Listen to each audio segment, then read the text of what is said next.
मैं आपसे एक छोटा सा सवाल पूछता हूं, इस सवाल का जवाब दीजिएगा।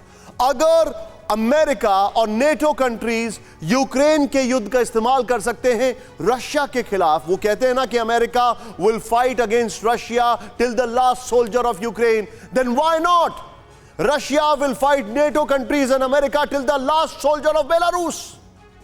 तो बेलारूस का इस्तेमाल पुतिन क्यों नहीं कर सकते हैं नेटो कंट्रीज के खिलाफ? और नेटो कंट्रीज आर्टिकल 5 के हिसाब से बेलारूस पर अगर अटैक करती हैं तो रशिया का तो कोई नुकसान नहीं होता, लेकिन हां, काउंटर अटैक में इस खराब इकोनॉमिक कंडीशन में नेटो कंट्रीज का बहुत बड़ा नुकसान होगा। और फिर वो किसके पास जाएंगे? एनर्जी नीड्स के लिए पुतिन के पास, क्योंकि इतनी लंबी पाइपलाइन तो है नहीं कि अमेरिका से उनकी एनर्जी नीड्स पूरी हो पाए। इस सब के बीच न्यूक्लियर वॉरफेयर का एक और सेंटर यूरोप लगातार बनता जा रहा है। बार बार रशियन स्टेट मीडिया की तरफ से ब्रिटेन समेत दूसरे देशों को धमकियां दी जा रही हैं। किसानों की सफलता के लिए 500 किसान आपको सिखाएंगे और पढ़ाएंगे सफलता का पाठ। फ्रीडम ऐप को अभी डाउनलोड कीजिए।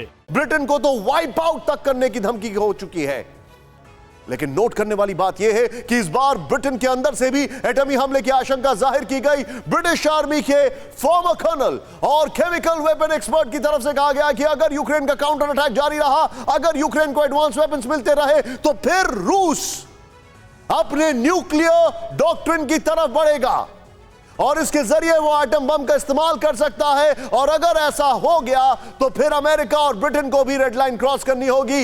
आज की ये स्पेशल रिपोर्ट सिर्फ 120 सेकंड में, लेकिन उससे पहले एक बात जरूर समझ लीजिए कि रशिया की न्यूक्लियर डॉक्ट्रिन में कहीं नहीं कहा गया है नो फर्स्ट यूज।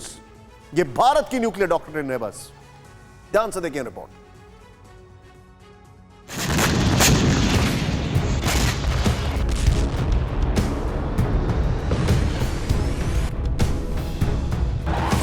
रूस यूक्रेन की जंग अभी और लंबा खींचेगी, ये तस्वीरें इस बात का सबूत है। यूक्रेन का दावा है कि उसने 24 घंटे के अंदर डोनेस्क समेत खेरसोन में काउंटर अटैक किया है। सिविल मिलिट्री एडमिनिस्ट्रेशन की तरफ से कहा गया कि रूस के आर्म्स डिपो और ऑयल डिपो को टारगेट करके हमले किए गए, लेकिन पश्चिमी देशों के हथियारों के दम पर होने वाले इन्हीं हमलों की वजह से यूरोप के कई एक्सपर्ट्स की चिंताएं बढ़ गई। ब्रिटेन के पूर्व कर्नल ने एटम वॉर को लेकर चेतावनी जारी कर दी है।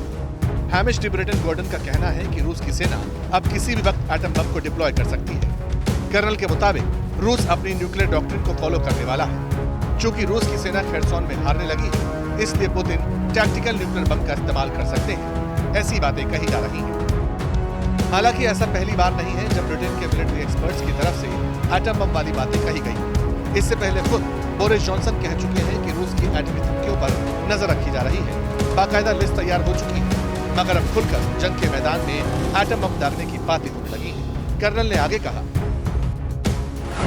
चूंकि साउथ यूक्रेन में बाजी पलट रही है, इसलिए किसी भी वक्त पुतिन का स्पेशल ऑपरेशन शुरू हो सकता है।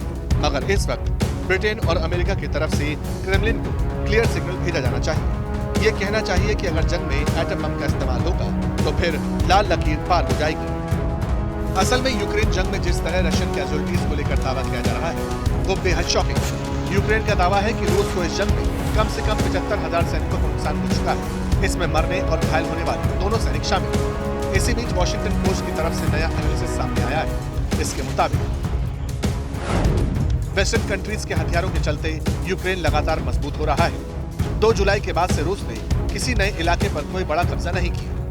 इस वक्त रूसी सेना कई मोर्चों पर घिरी नजर आ रही है। यूक्रेन को वॉर जोन में फिर एडवांटेज मिलता दिखाई देने लगा।